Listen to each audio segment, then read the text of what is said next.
teman-teman, Assalamualaikum. Bagaimana kabarnya hari ini? Alhamdulillah, luar biasa, tetap semangat dan selalu tersenyum. Teman-teman, hari ini Bu Desi akan memberikan video pembelajaran tentang jenis-jenis dan manfaat kakao. Selamat menyimak teman-teman. Jenis-jenis kakao: Criollo, Forastero, Trinitario. Kakao Forastero. Kakao Forastero atau disebut juga kakao linda banyak tumbuh di Afrika Barat, Amerika Tengah, dan Brasil. Kakao Forastero adalah jenis kakao dengan mutu sedang. Buahnya berkulit tebal dan berwarna hijau.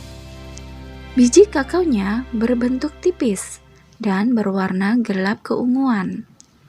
Walaupun rasanya lebih pahit, kakao Forastero lebih banyak diproduksi karena lebih tahan terhadap penyakit.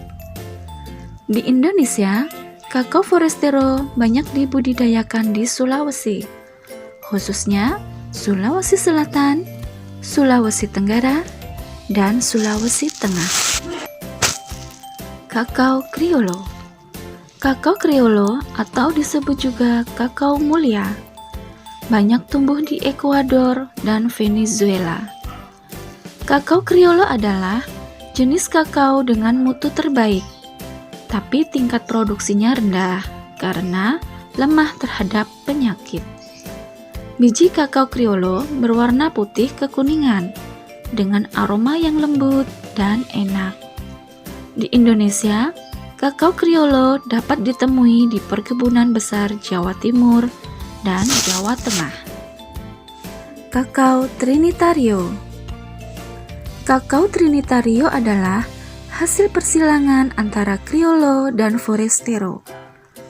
Banyak tumbuh di Amerika Tengah, Kepulauan Karibia, Asia Tengah, dan beberapa Asia Tenggara termasuk Indonesia.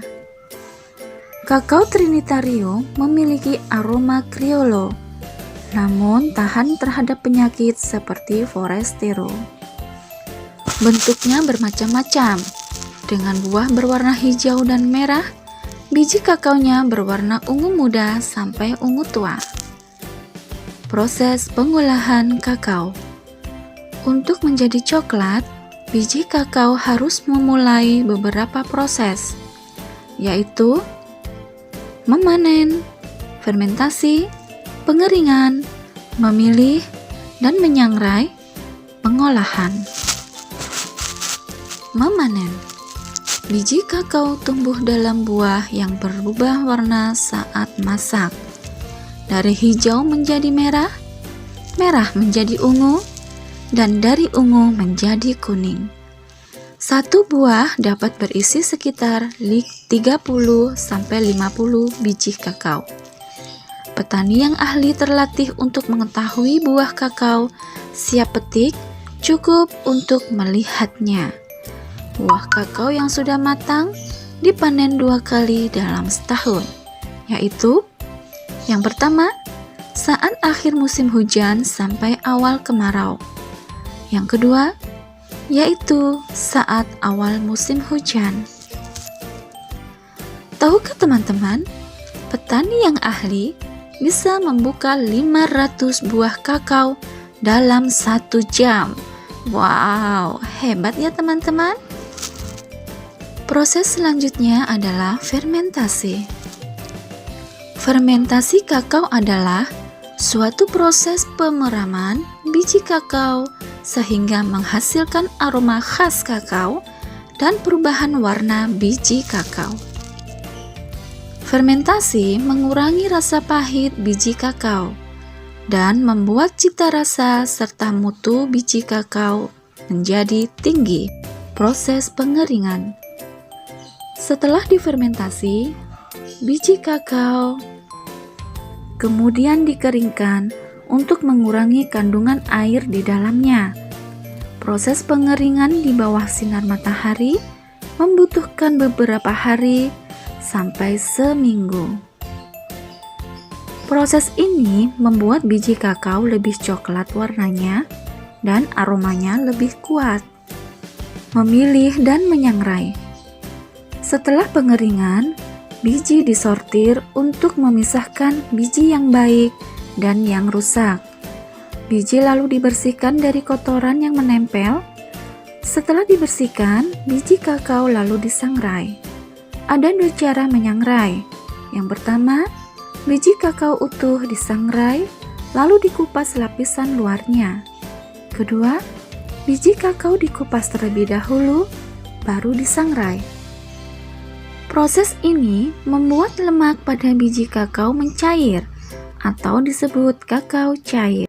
Kakao cair sangat berguna untuk membuat aneka produk seperti coklat, mentega kakao, dan bubuk kakao.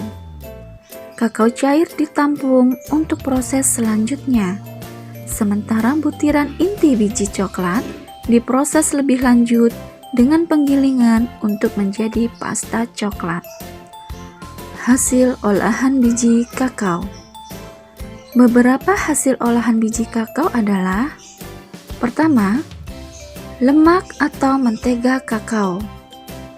Lemak atau mentega kakao adalah lemak nabati berwarna pucat kuning yang diekstrak dari biji kakao. Mentega kakao biasa diolah menjadi bahan membuat kue, seperti mentega, coklat, margarin coklat. Dan untuk industri kimia dan farmasi, seperti obat-obatan dan kosmetik. Yang kedua adalah pasta coklat. Pasta coklat adalah olahan biji kakao yang berbentuk cair atau pasta.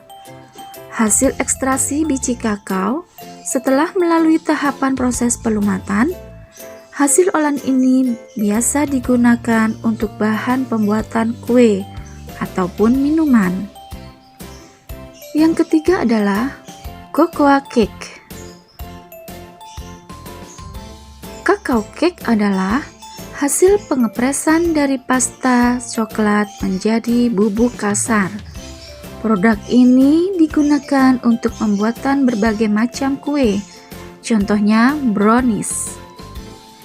Yang keempat adalah cocoa powder atau bubuk coklat. Cocoa powder adalah produk hasil dalam olahan biji kakao yang digiling halus sehingga membentuk tepung coklat. Produk ini digunakan sebagai bahan campuran kue ataupun minuman. Kandungan dan manfaat coklat. Tahukah teman-teman, dalam coklat terdapat 1. Asam oleat atau asam lemak tak jenuh yang memberikan efek positif bagi kesehatan jantung. Kedua, katekin, yaitu antioksidan yang dapat mencegah penuaan dini. Ketiga, theobromine yang berfungsinya bisa membuat tenang dan meringankan sakit tenggorokan. Keempat, kafein memberikan efek terjaga atau segar. Kelima, fenetilamin dapat memberikan perasaan senang dan perbaikan suasana hati. Nah, teman-teman, demikian penjelasan Bu Desi tentang jenis-jenis dan manfaat coklat.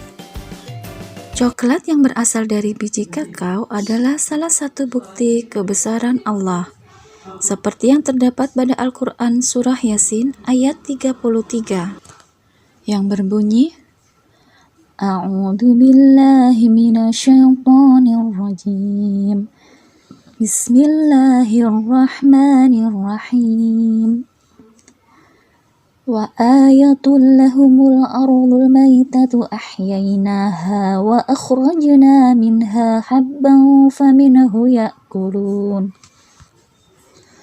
Artinya, dan suatu tanda kekuasaan Allah yang besar bagi mereka adalah bumi yang mati.